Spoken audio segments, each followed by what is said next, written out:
Catherine, did you notice any spirals?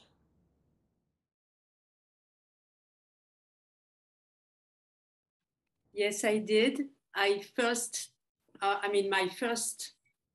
awareness of it was in the space around me.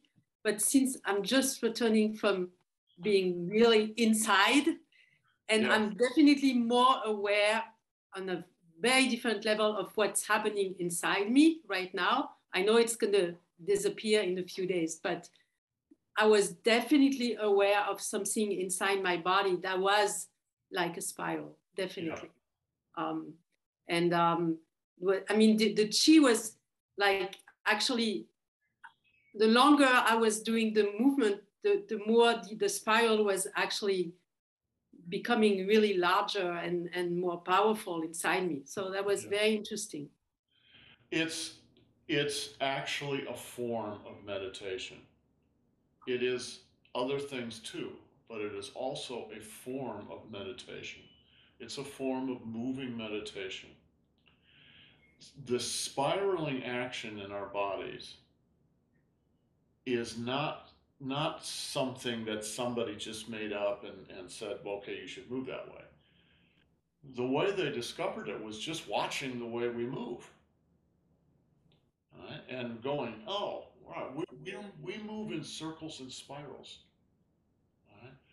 Once they became aware of that, so it's a cultural awareness and it's probably thousands of years old, then you can start to cultivate it. Just like you can cultivate your ability to play the piano or do anything else. That cultivation is a form of meditation. So the way Catherine expressed it, I think was really beautiful. That's exactly what you should be doing. And it's true that silent meditation generally requires um, a certain quiet place to do it. The truth is, you could do it out in the middle of the street, but it's just not very easy. So most people doing silent meditation go to a monastery or they go to a quiet, natural place where it's easier to just sit quietly and watch inside. But that watching inside can stay with you.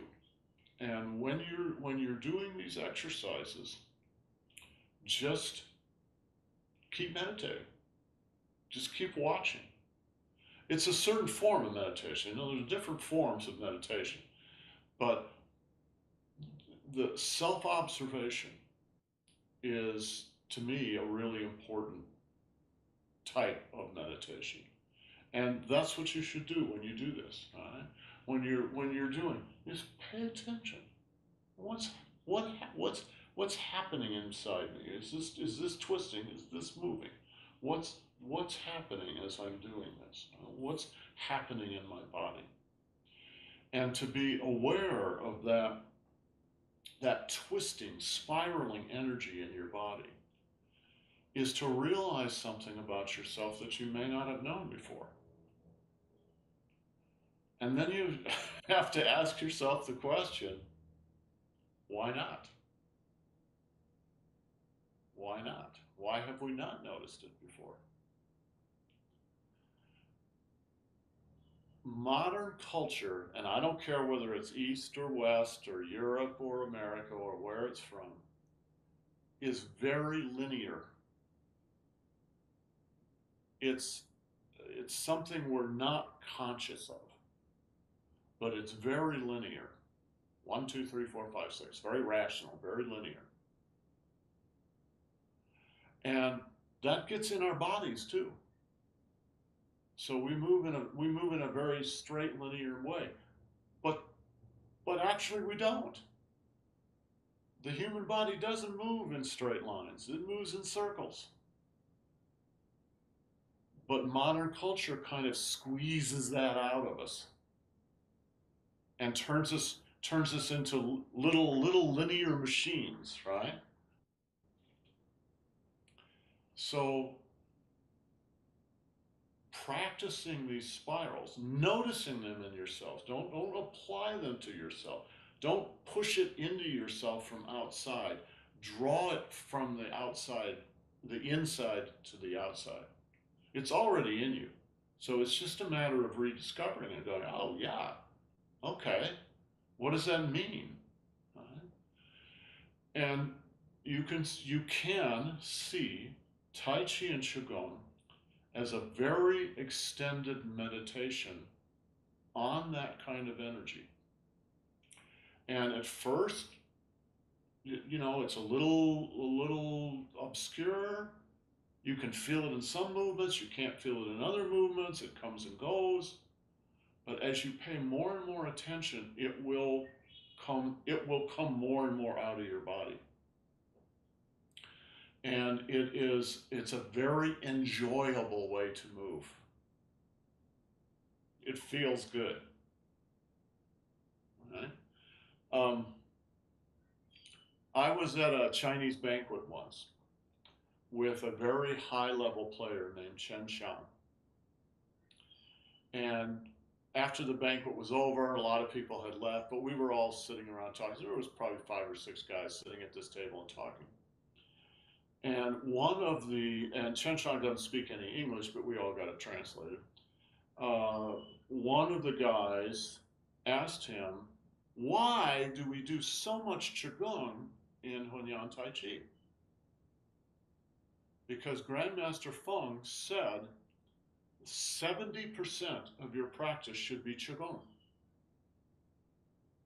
When you're practicing Tai Chi, you should be 70% Qigong. Why do we do so much Qigong, he asked. And you could tell from his question, he wasn't really enjoying the Qigong that much, including the stick work that we're doing. And so Chen Xiang said, you don't understand. You don't understand. Qigong is not a job. It's not a punishment. Qigong is better than sex.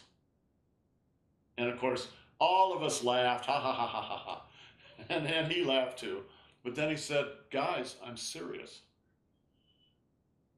The truth is, sex is a form of Qigong. It's a subcategory of Qigong. Qigong is about your life energy. And one way to express that or to explore that is through sex. Another way is through meditation. Another way is through movement. Right? And finding this spiraling movement in what you're doing. Imagine that you cultivated that for 10 years so that every movement you make is spiral. You don't have to think about it, it just happens. You go to pick up a pin, it's a spiral. Right? Spiral movement feels good. It's better than sex. Or at least it's as good as sex anyway. Right? It's about truly being in your body.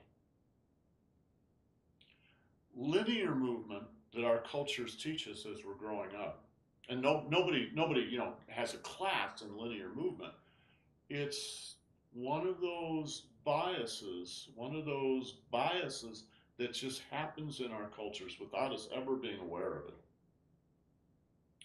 That linear movement is what is being applied to you.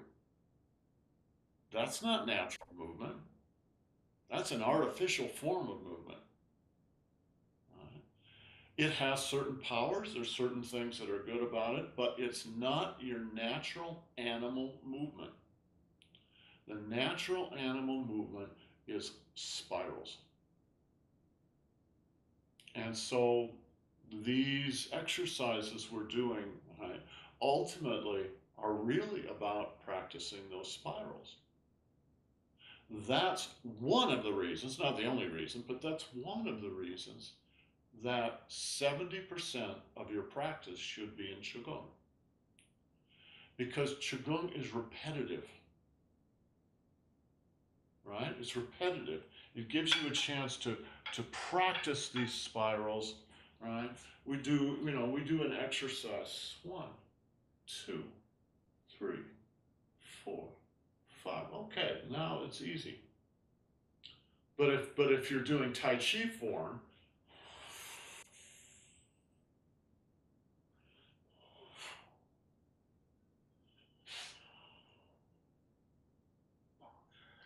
unless you're very experienced, it's much harder to find the spirals at first there because there's so much going on. And you have to remember, what am I going to do next? But in Qigong, it's so simple. It's so simple. You can concentrate on the inside. In Tai Chi, it's so complex, you have to concentrate on the outside, at least at first. So in Qigong, there's more here than meets the eye.